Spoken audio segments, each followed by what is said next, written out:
The first time Dr. Elena Vasquez heard the melody, she was bent over the body of a 43-year-old construction worker in the morgue of Riverside General Hospital in Cincinnati, Ohio.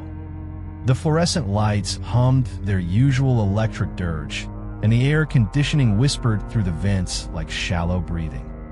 But beneath these familiar sounds, something else emerged, a haunting, wordless tune that seemed to drift from the very walls themselves.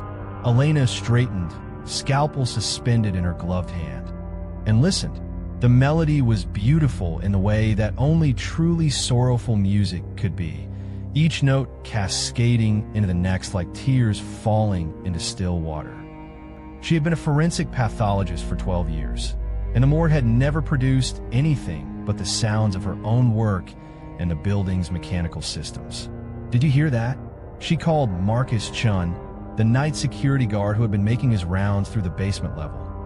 Marcus paused in the doorway, his flashlight beam cutting through the dim hallway beyond. He was a soft-spoken man in his 50s who had worked the graveyard shift for 8 years, claiming he preferred the quiet company of the dead to the chaos of the living.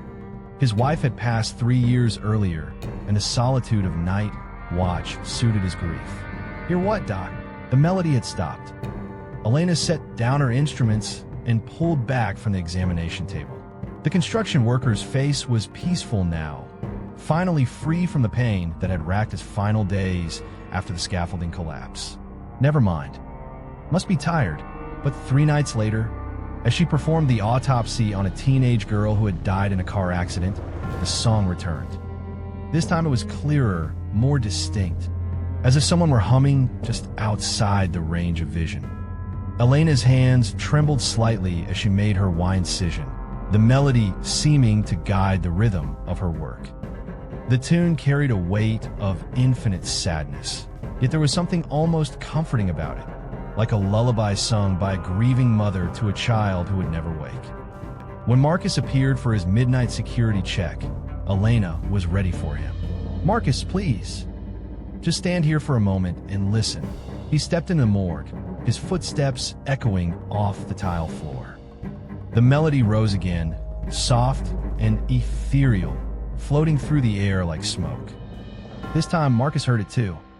His weathered face went pale, and his flashlight beam wavered as his hand began to shake. "Jesus Christ," he whispered. "What is that?" "You hear it." "I hear it."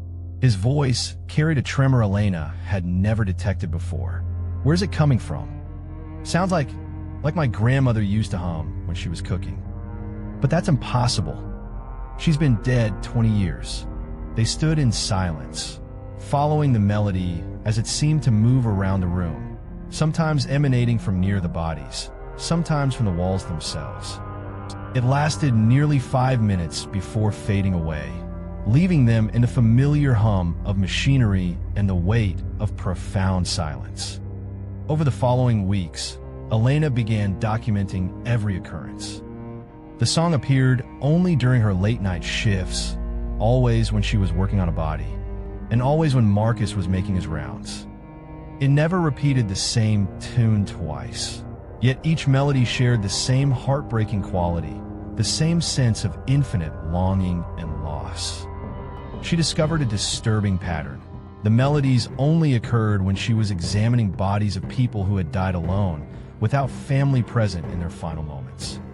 She researched the hospital's history and discovered that Riverside General had been built in 1952 over an old tuberculosis sanitarium that had operated from 1897 to 1949. During the sanitarium's final years, hundreds of patients had died in isolation, their bodies stored in a makeshift morgue in the basement when families couldn't afford burial or simply abandoned their sick relatives to die alone. The hospital's construction records showed that workers had discovered several unmarked graves during excavation, but city officials had quietly ordered the remains relocated without proper documentation. Elena brought in audio recording equipment, but the devices captured only static and the usual ambient sounds. Video cameras malfunctioned when the melodies played, their screens filling with interference patterns that looked almost like musical notation. She consulted with acoustics experts from the University of Cincinnati who found no logical source for the sounds, no ventilation systems or structural elements that could produce such clear, complex melodies. Dr. James Morrison, a colleague from the pathology department, initially dismissed Elena's reports as stress-induced auditory hallucinations.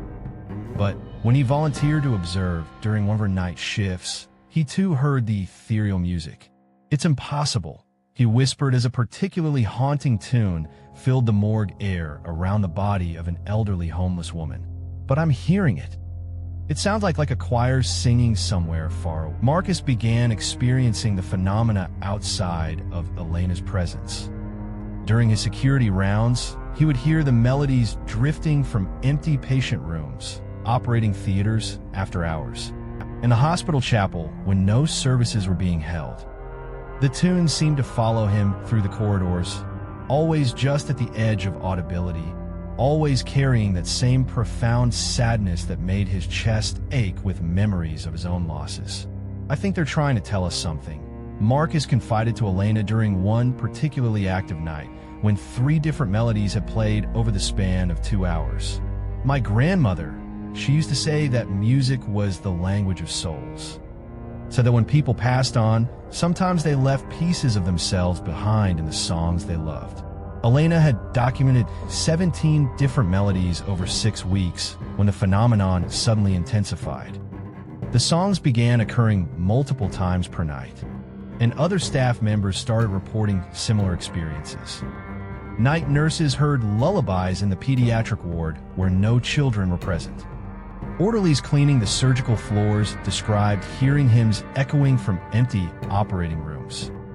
The security cameras throughout the hospital began malfunctioning simultaneously whenever the music played, as if some unseen force was actively avoiding documentation. Dr.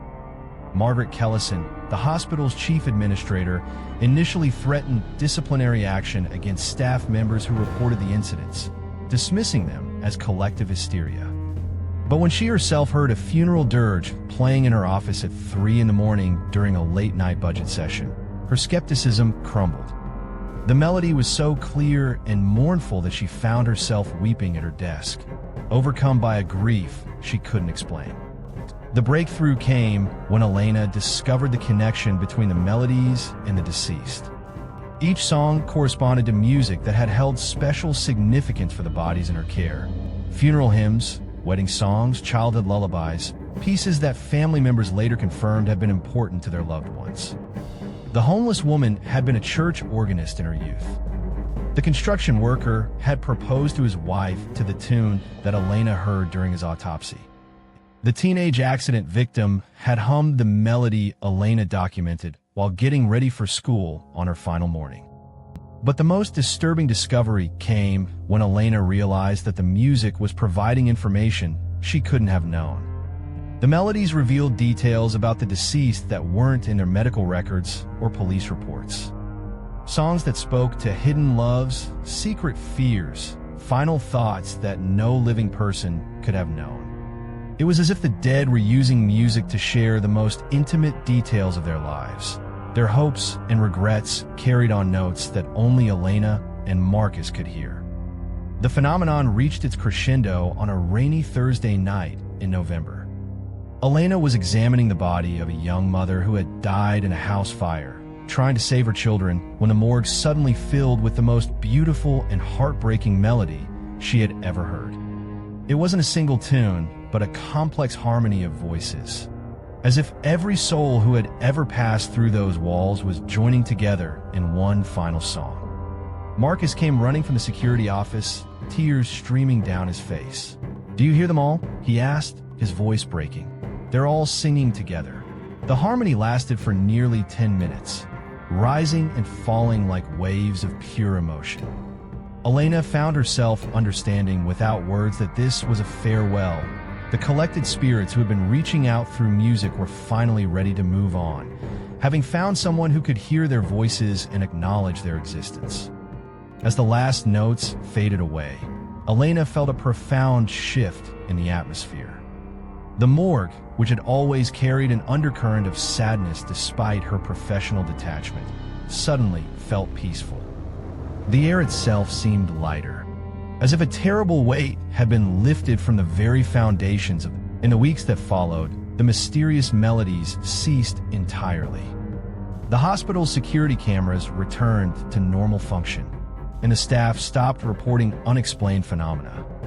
But Elena and Marcus were forever changed by their experience. They had become witnesses to something that challenged every assumption about death and the nature of human consciousness. Elena continued her work as a forensic pathologist, but she approached each body with a new sense of reverence, listening carefully during the quiet moments of examination. Sometimes, just at the edge of hearing, she caught fragments of familiar tunes, not the supernatural phenomena they had experienced, but the echo of lives lived and loves remembered. Marcus took early retirement 6 months later, unable to work in the hospital where he had heard the voices of the dead singing their final songs. He moved to a small town in Kentucky where he volunteers at a local hospice, reading to patients in their final days and playing music on an old guitar his wife had left behind. Neither of them spoke publicly about their experience until years later, when Elena was approached by paranormal researchers investigating similar phenomena at other medical facilities. She learned that hospitals and morgues across the country had documented unexplained musical occurrences, always involving staff members who worked closely with the deceased, always carrying messages of love and loss for beyond the threshold of death.